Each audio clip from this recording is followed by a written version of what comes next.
Hello everyone, welcome back. This is the fifth lecture in subject Dynamics of Machinery and of the chapter Dynamic Force Analysis of Mechanism. And today I am going to discuss about the inertia force in reciprocating engine. So the in inertia force in reciprocating engine, I am going to discuss about the graphical method.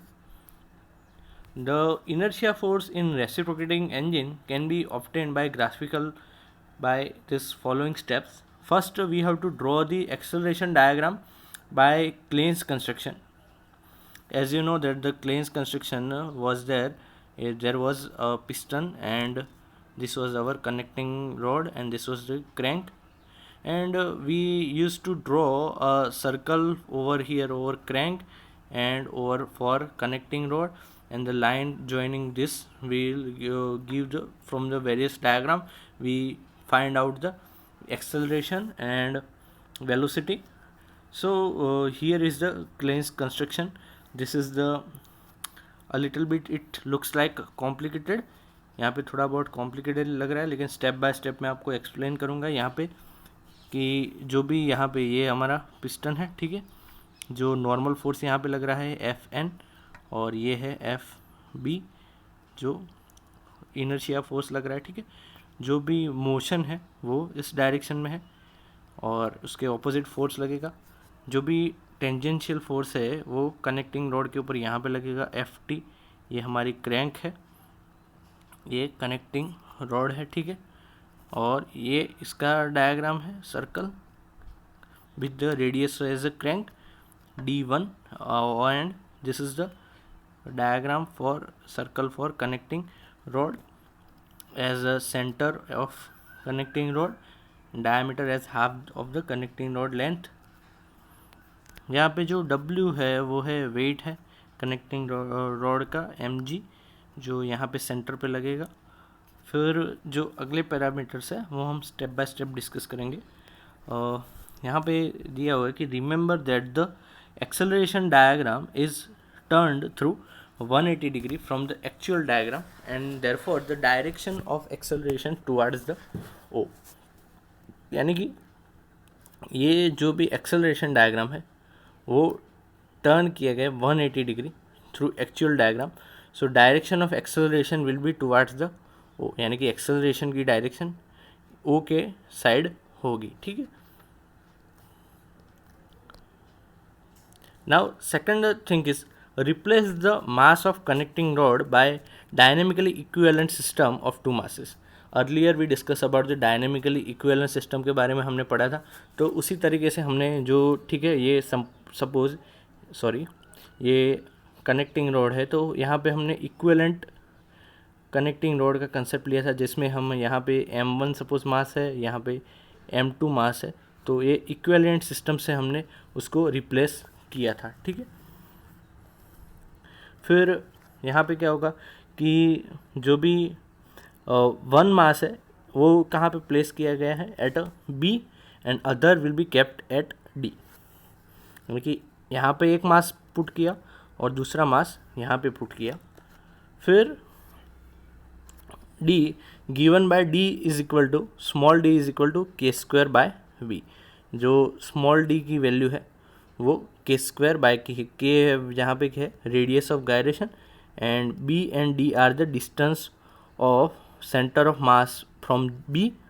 जो B है वहाँ से distance centre of मास का, और जो भी D है उसका डिस्टेंस, जो भी सेंटर ऑफ मास है, ठीक है, वहाँ से जो डिस्टेंस है वो सपोज़ यहाँ पे ये हमारा सेंटर ऑफ मास है G यहाँ पे, तो जो स्मॉल b है वो वहाँ से लेके वहाँ ये B से B and D are the distance of the centre of mass from B and D respectively. B और D के रिस्पेक्टिवली जो डिस्टेंस है वो है, ठीक है।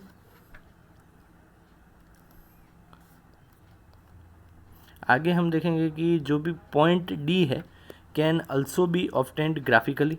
जो पॉइंट D है वो उसको हम ग्राफिकली भी अचीव कर सकते हैं। उसको पाने के लिए हमको क्या करना पड़ेगा, draw the G to E line. यहाँ पे ये हमारा जी पॉइंट है और ये ई पॉइंट है। सो जी टू ई एक लाइन ड्रॉ करनी है, ठीक है, and which is perpendicular to the A B line, जो ए बी है उसके परपेंडिकुलर है 90 डिग्री। उसके बाद make the B E D take the G to E is equal to K. जो जी टू ई है वो डिस्टेंस कितना लेना है, इक्वल टू के लेना है, ठीक है।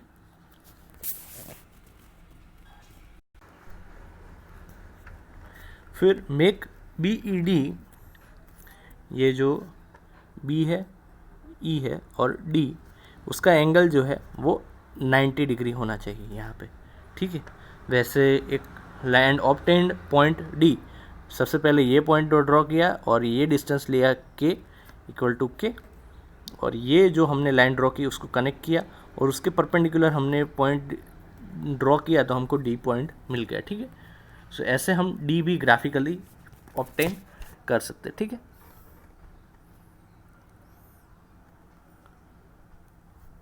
Next, obtain the acceleration of point G and D from the acceleration diagram by locating point G1 and D1 on AB1, which represents the total acceleration of connecting rod. यहाँ पे अभी आगे क्या करना है कि एक्सेलरेशन हमको ऑब्टेन करना है of point G and D, ठीक है। ये हमारा G पॉइंट है और ये हमारा D पॉइंट है, उसका एक्सेलरेशन हमको ऑब्टेन करना है। So by locating point G1 and D1, जो D1 पॉइंट है वो यहाँ पे लोकेट किया गया है, ठीक है, और ये G1 पॉइंट है ऑन AB1। यहाँ पे आप देख सकते हो, मैं थोड़ा एनलार्ज कर देता हूँ इसको, व्यू को। यहाँ पे ये A2B1 लाइन है, यहाँ पे ये लाइन ड्रॉ करके ये B1 पॉइंट को इंडिकेट किया कि B1 पॉइंट यहाँ पर है, मतलब ये ऐसे लाइन है, ये यहाँ पे A पॉइंट है और यहाँ पे ये B1 पॉइंट है, ठीक है। अभी उसके ऊपर दो पॉइंट हमको इंडिकेट करना है, एक है D1 और दूसरा जो पॉइंट है वो है G1, ठीक है। ये दोनों पॉइंट हमको इंडिकेट करने हैं, तो वो कैसे इंडिकेट करेंगे, वो क्या इंडिकेट करेंगे, represents the total acceleration of connecting rod. ये पॉइंट हमको इंडिकेट करने हैं और G और D से यहाँ पे हमने क्या किया है कि ये देखो, ये पैरेलल लाइन ड्रॉ की है, ये G से पैरेलल लाइन और ये D पॉइंट से पैरेलल लाइन ड्रॉ की है। तो ऐसे हम डायरेक्टली ये दोनों पॉइंट फाइंड कर सकते हैं, और ये दोनों क्या रिप्रेजेंट करेंगे, एक्सेलरेशन, कनेक्टिंग रॉड है उसका टोटल एक्सेलरेशन इंडिकेट करेंगे, ठीक है। As AD1 upon AD and ये यहाँ पे हमारा A पॉइंट है और ये D1 है, ठीक है। फिर से मैं ड्रॉ कर देता हूँ, ये यहाँ पे सपोज A है और यहाँ पे ये D1 पॉइंट है और यहाँ पे ये हमारा B1 पॉइंट है और ये G1 पॉइंट है, ठीक है। अभी यहाँ पे क्या होगा कि हम रेशियो लेंगे, यहाँ पे A है, सो A से D जो है वो यहाँ पे आएगा, D आप यहाँ पे देख सकते हो। फिर A से D का जो रेशियो है, सॉरी A1 टू D1, यहाँ पे ये D1 है, AD1, ये जो है AD1 divided by AD and AG1 divided by AG। अभी इसको एक्सटेंड करेंगे तो यहाँ पे मिलेगा हमको G पॉइंट, ये वाला, ठीक है। सो ऐसे हम फाइंड कर सकते हैं R equal to AB1 by AB। वो किसके इक्वल हो गए, A से लेके B1 तक का डिस्टेंस और डिवाइडेड बाय, आगे एक्सटेंड करेंगे तो ये B1 है, सो उसका रेशियो, ये तीनों रेशियो जो है वो इक्वल होंगे, यानी कि A2D1 AD1 divided by AD और AB1 AG1 divided by AG is equal to AB1 divided by AB। उसके बाद जो DG1 है एंड GG1, यहाँ पे ये D है और यहाँ पे लेके D1 है, और यहाँ पे ये G है और यहाँ पे ये G1 है, and GG1 can be drawn parallel to OB। जो OB है उसके पैरेलल हम ये G1G ड्रॉ कर सकते हैं, ठीक है। दस D1 से लेके यहाँ पे D1 से लेके O तक का डिस्टेंस एंड G1 से लेके O तक का डिस्टेंस, ये रिप्रेजेंट क्या करेगा, acceleration of point D and G respectively. यहाँ पे मैं थोड़ा एनलार्ज कर देता हूँ यहाँ पे ये फिगर को, आप यहाँ पे देख सकते हो इजीली कि यहाँ पे ये हमारा D1 पॉइंट है और यहाँ पे ये G1 पॉइंट है। सो जो O से D1 तक का डिस्टेंस है वो जो D है उसका एक्सेलरेशन दिखाएगा, और O से जो G1 तक का यहाँ पे जो डिस्टेंस है वो G पॉइंट का एक्सेलरेशन दिखाएगा। सो आगे हम देखेंगे कि सबसे पहले जो एक्सेलरेशन है of mass B, mass at B is along the BO। जो एक्सेलरेशन है वो मास B है यहाँ पे हमारा, उसका एक्सेलरेशन है वो अलोंग द BO है, BO है वहाँ पे उस डायरेक्शन में है, and in the direction from B to O। Therefore the inertia due to the mass acts in opposite direction, मतलब FB जो है वो opposite direction में लगेगा, वो simple fact है। The acceleration of mass at D is parallel to D1O। जो भी acceleration है यहाँ पे mass पॉइंट D के लिए है वो कहाँ पर है, वो parallel to D1O है, D1 to O है उसके parallel उसका एक्सेलरेशन है। जो भी therefore the inertia force due to mass acts in opposite direction through D, जो D है उसके opposite हमको inertia force मिलेगा, मतलब यहाँ पे मिला है Fi inertia force। and draw a line parallel to OD1। यहाँ पे हमने OD1 जो लाइन है उसके पैरेलल ही ये लाइन ड्रॉ करनी है, क्योंकि जो OD1 लग रहा है उसी डायरेक्शन में एक्सेलरेशन लगेगा तो उसके ऑपोजिट इनर्शिया फोर्स लगेगा, ठीक है। Draw a line parallel to OD1 through D to represents the direction of inertia force. फिर हमको जो भी पैरेलल लाइन है उसको ड्रॉ करना है और जो हमको इनर्शिया फोर्स इंडिकेट करेगा ये। Let the line of action of two inertia force due to the mass B and D meet at L। यहाँ पे जो inertia force है वो जो ये है वो D के लिए है और जो mass B है उसके लिए है। यहाँ पे जो normal force है यहाँ पे है, और उन दोनों को अगर मीट कराएंगे तो यहाँ पे ये जो परपेंडिकुलर लाइन है वो मिलेगी, ठीक है। So then the resultant of force which is to be total drawn which is to be the total inertia force of connecting rod is parallel to OG1, यानी कि O से G1 है उसके पैरेलल हमको मिलेगा जो भी रिजल्टेंट है वो। फिर ये जो है resultant FR resultant force OG1 के पैरेलल हमको मिलेगा। That must pass through the point L, वो L से पास्ट होना चाहिए, यहाँ से L में से पास्ट होना चाहिए, ठीक है। Therefore draw a line parallel to OG1 and passing through L to represent the direction to represent.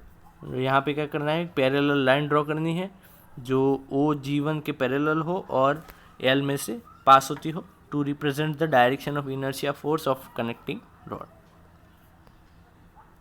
Now the connecting rod is under the action of following forces. सबसे पहला फोर्स यहाँ पे कनेक्टिंग रॉड के ऊपर कौन कौन से forces लगेंगे, सबसे पहला फोर्स है inertia force along OB, that will be FB। जो ये वाला है। उसके बाद the reaction force F N, magnitude and direction sense unknown. यहाँ पे जो रिएक्शन फोर्स है एफ एन, उसकी मैग्नीट्यूड और डायरेक्शन अभी तो अननोन है, ठीक है। Then inertia force of connecting rod F I, connecting rod का इनर्शिया फोर्स यहाँ पे इस डायरेक्शन में। फिर weight of connecting rod W is equal to m g, tangential force F T at the crank pin, जो हमको find करना है। यहाँ पे ये टेंजेंशियल फोर्स है F T. Then radial force at the crank pin along O A, जो भी एफ आर है यहाँ पे ये रेडियल फोर्स मिला F R along the crank pin with OA magnitude, O2 A magnitude, and direction and sense unknown. Now produce the line of action of Fi and Fn to meet at I. I के वहाँ meet करे ऐसे हमको ये यहाँ पे sorry ये I यहाँ पर है और जो L है वो यहाँ पर है, तो हमको जो लाइन ड्रॉ करनी थी वो ऐसे और ऐसे ड्रॉ करनी थी, ठीक है। ये थोड़ा करेक्शन है यहाँ पे कि जो आगे हमने देखा था कि ये यहाँ पे L पॉइंट है, तो L के लिए वो ये वाला था, ये वाला नहीं था, ठीक है। सो यहाँ पे क्या होगा कि produce the line of action of F I and F N to meet at I, यानी कि एफ एन की लाइन ऑफ एक्शन ड्रॉ करनी है और एफ आई की लाइन ऑफ एक्शन ड्रॉ करनी है to meet at I the instantaneous centre of connecting rod. Then draw I to P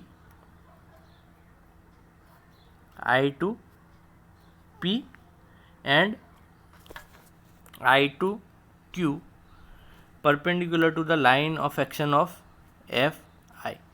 F I के परपेंडिकुलर ये वाली लाइन ड्रॉ करेंगे और इसके परपेंडिकुलर ये वाली लाइन ड्रॉ करेंगे। एंड द वेट रिस्पेक्टिवली, जो भी वेट है वेट के परपेंडिकुलर क्यू लाइन ड्रॉ करेंगे और जो पी लाइन है वो एफ आई के परपेंडिकुलर ड्रॉ करेंगे।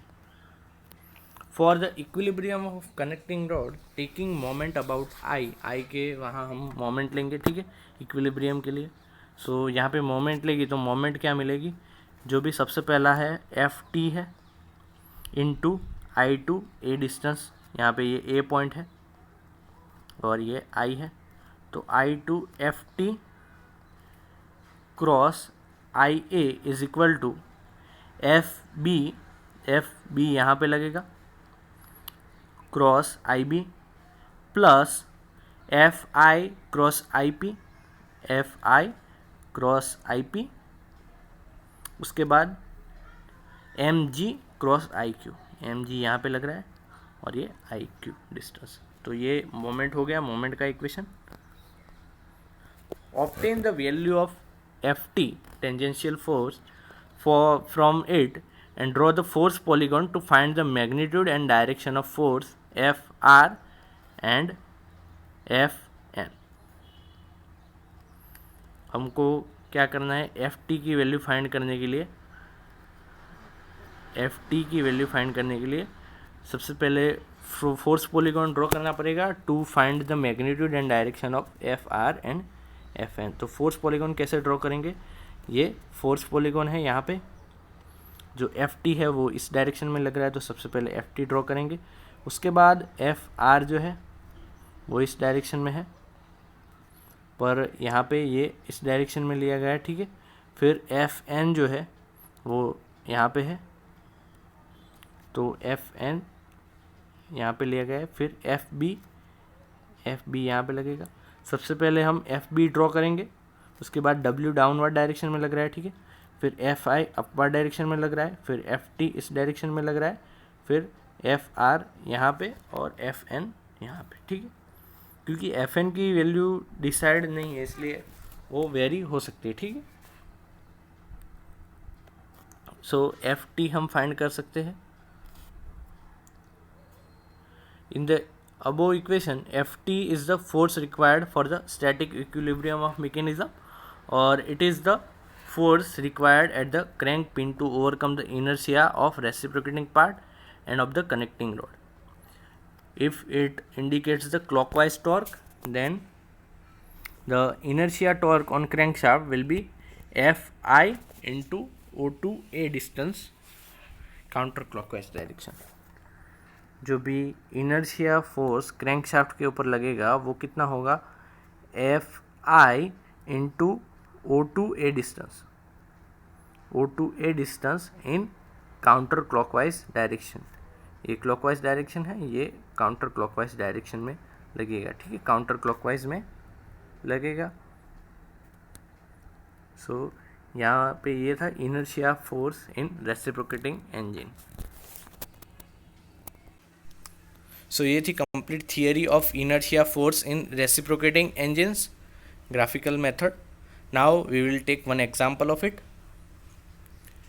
The following data related to horizontal reciprocating engine are given. The mass of reciprocating part is 120 kg, then crank length L is given.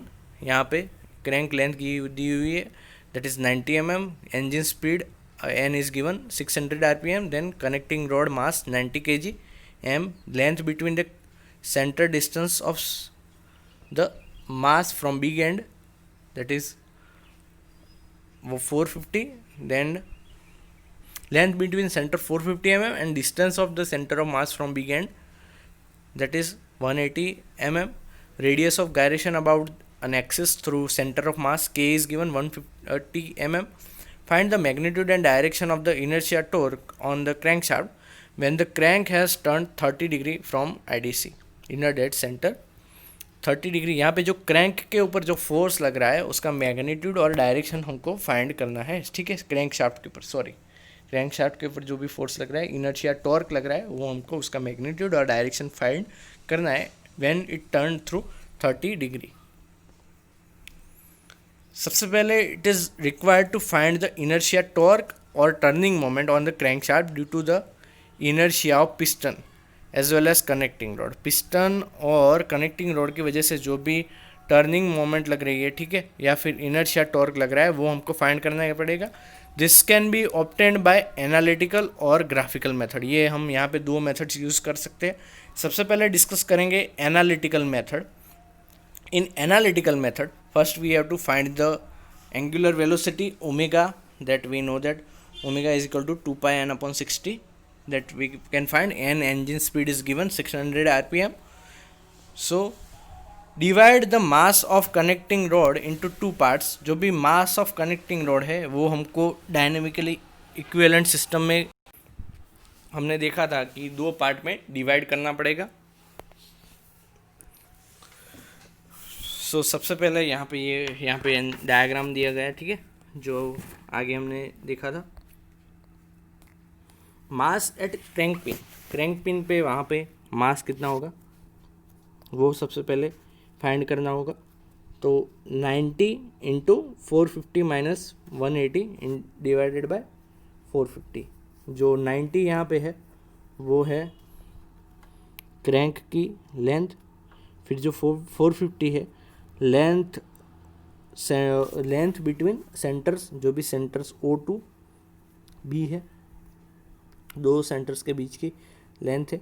फिर जो 180 है वो distance of centre of mass G का distance है from the big and जो है वहाँ से डिस्टेंस है टोटल 180. सो यहाँ से हम MA फाइंड कर सकते हैं. फिर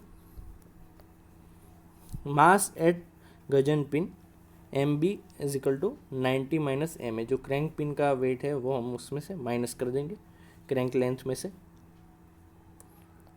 यहाँ पे कनेक्टिंग रॉड का जो मास है उसमें से, यहाँ पे कनेक्टिंग रॉड का मास दिया गया है, दैट इज 90 kg. सो वो यहाँ पे आएगा और ये डिस्टेंस है, और यहाँ पे 90 में से वो माइनस करेंगे. फिर आगे मिलेगा total mass of reciprocating part, that will B 120 mass of reciprocating part plus ये वाला मास ऑफ गजन पिन सो यहाँ पे टोटल जो रेसिप्रोकेटिंग पार्ट है उसका मास मिल जाएगा. Acceleration of reciprocating part, that will be by this equation. We will put the value at theta is less than as 90 degree, it is towards the right and the inertia torque is towards the left. Theta 90 से कम है, जो यहाँ पे ये angle दिया हुआ है, ये थीटा,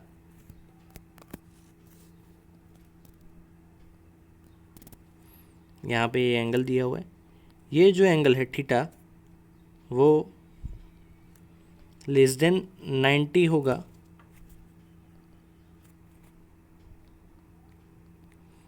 तब क्या होगा कि जो it will be towards the right side and the inertia force will be on the left side.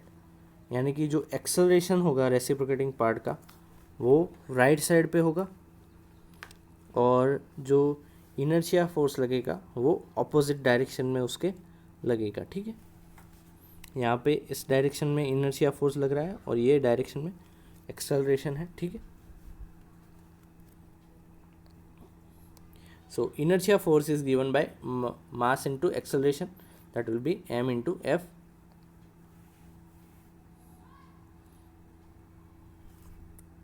यहाँ पे एक स्मॉल मिस्टेक है कि यहाँ पे ये m नहीं आएगा, एक्सेलरेशन है तो यहाँ पे m नहीं आएगा, यहाँ पर आएगा. ठीक है, सो ऐसे हम इसमें वैल्यू पुट करेंगे. ओमेगा हमने फाइंड किया, r हमको मालूम है, यहाँ पे दिया हुआ है 90 mm, उसको मीटर में कन्वर्ट करना है.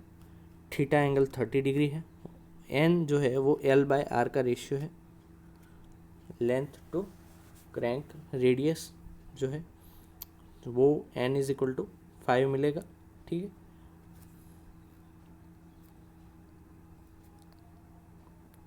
Then inertia torque due to reciprocating part, जो टॉर्क है उसका इक्वेशन हमने आगे डिराइव किया था, ये टॉर्क के लिए इक्वेशन है.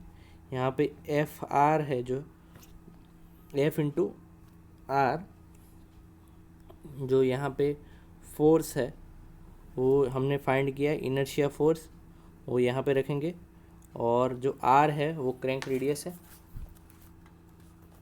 यहाँ पे ये स्पेसिफिकली यहाँ पे जो एफ इंटू आर है, वहाँ पे जो एफ आई है वो एफ बी है. ठीक है, ये जो इनर्शिया फोर्स है उसकी वैल्यू यहाँ पे रखेंगे और दूसरी सारी वैल्यूज तो हमको मालूम है.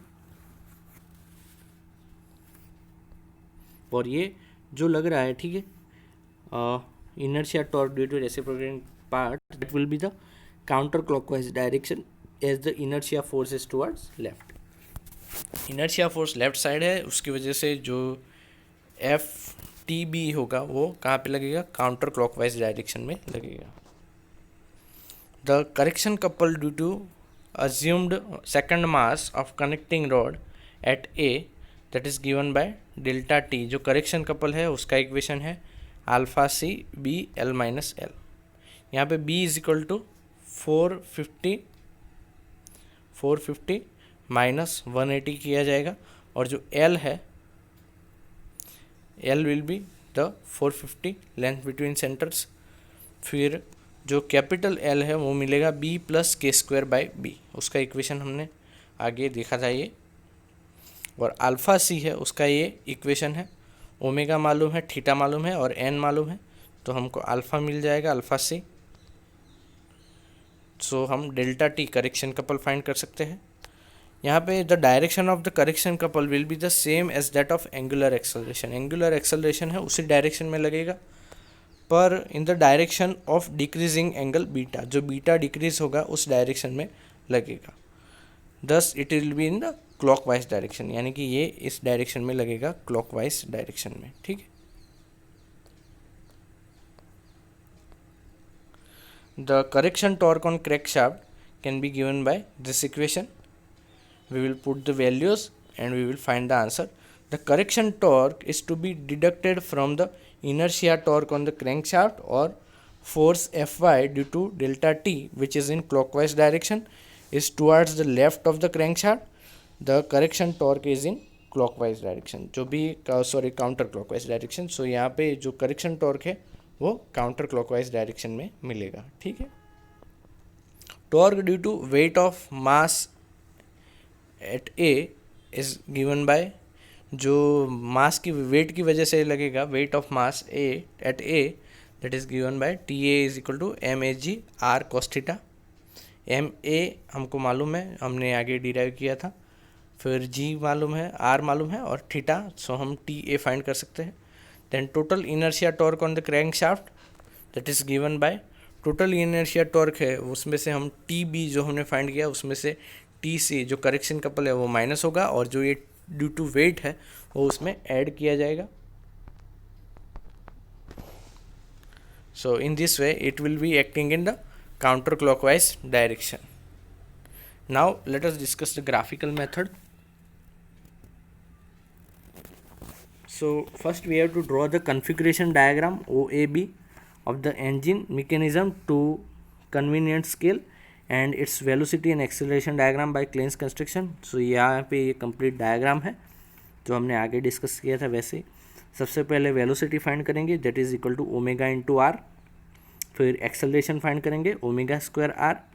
Now locate the point B1 G1 in the acceleration diagram to find the acceleration of point B and G। जो B1 G1 यहाँ पे पॉइंट है वो उसको लोकेट करेंगे G1 और B1, और उसके बाद जो एक्सेलरेशन है B और G पॉइंट का, देन मेजर जो B1O, जो B1 टू O का डिस्टेंस था और G1 टू O का डिस्टेंस था उसको मेज़र करेंगे तो हमको मिल जाएगा एक्सेलरेशन मिल जाएगा। As the length of O A is the diagram represents the acceleration of A relative to O. यहाँ पे जो भी लेंथ होगी ओ टू ए की वो रिप्रेजेंट करेगी acceleration of A relative to O, that will be the 355 metre per second square. Therefore the F B can be obtain. जो भी बी का एक्सेलरेशन यहाँ पे एफ बी है उसका एक्सेलरेशन है वो हम ऑब्टेन कर सकते हैं। F B will be equal to this acceleration into length of B1O divided by length of O2A। फिर एफ बी हमको मिल जाएगा, यहाँ पे ये लेंथ मेज़र करके एफ बी फाइंड कर सकते हैं। सिमिलरली हम एफ जी भी फाइंड कर सकते हैं। सेम वे यहाँ पे length of G1O divided by length of OA, और जो 355 से मल्टीप्लाई करेंगे तो एफ जी मिल जाएगा। Same way F B is equal to mass into acceleration, so inertia force मिल जाएगा डायरेक्टली। फिर एफ आई जो है वो मिलेगा, क्रैंक कनेक्टिंग रॉड का जो इनर्शिया फोर्स है वो मिलेगा। फिर complete the diagram of figure, उसको कंप्लीट करना है यहाँ पे हम उसको ड्रॉ करके। फिर टेकिंग मोमेंट अबाउट आई, आई जो है वहाँ पे हम मोमेंट लेंगे और ये वाला इक्वेशन यूज़ किए करेंगे जो हमने आगे डिराइव किया था, और उसमें से हम एफ टी डायरेक्टली फाइंड कर सकते हैं, ठीक है। Instead of taking moment about I, the principle of virtual work can be applied to obtain the torque। जो principle of virtual work है Kn टर्म में आता था, ठीक है, काइनेमेटिक्स ऑफ मशीन में, तो वो हम अप्लाई कर सकते हैं। ऑन द वेलोसिटी डायग्राम, ये यहाँ पे वेलोसिटी डायग्राम है, locate the point B H and जी।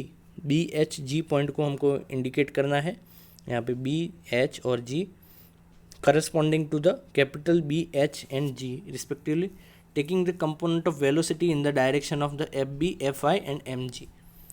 जो भी वेलोसिटी के डायरेक्शन है वो FB मतलब इस डायरेक्शन में लग रहा था, FI यानी कि इस डायरेक्शन में लग रहा था, और MG डाउनवर्ड डायरेक्शन में लग रहा था। In the Klein construction the velocity diagram is turned through 90 degree. जो भी क्लेन कंस्ट्रक्शन में जो डायग्राम मिला था उसको हम 90 डिग्री में कन्वर्ट करेंगे तो ये हमको डायग्राम मिलेगा, ठीक है। उसमें से हम torque into omega that will be equal to F B into V B plus F I into V H और m g into v g. तो in this way we can find the torque, and if it is desired to find the resultant force on the crank, the complete force diagram here, this is the complete force diagram, this is the ft fr और उसका resultant, फिर rb और fi and fb। so here we can find the resultant of the crank pin, that will be 70,000 Newton at 0 degree. So this is all about the graphical method in inertia in reciprocating part. Thank you very much for listening me carefully. Have a nice day.